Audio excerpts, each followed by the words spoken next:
काँग्रेसचं शिष्टमंडळ उद्या पीडित मुलीच्या कुटुंबियाची भेट घेणार आहे।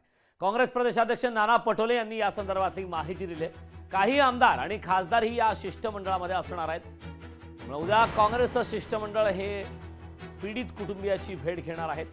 काँग्रेस प्रदेशाध्यक्ष नाना पटोले यांनी या संदर्भातली माहिती दिली।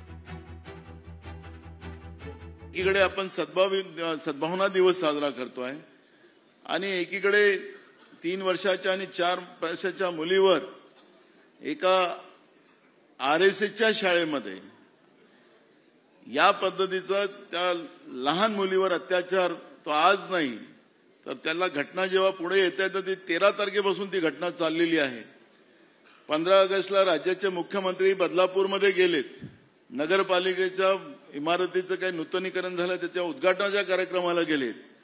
तिथं कुजबूज असताना सुद्धा राज्याच्या मुख्यमंत्र्यांनी त्याच्याकडे दुर्लक्ष केलं। याला राजकारण करायची भूमिका नाही, जे झालं त्यांनी मान्य करावं। पण अनेकदा या घटना ज्या सातत्यानं महाराष्ट्रात होतात आहेत त्या घटनेबद्दलची साधी खंत सुद्धा त्या लोकांना नाही। लोकशाही मराठी ऐका, पहा, जागरूक रहा।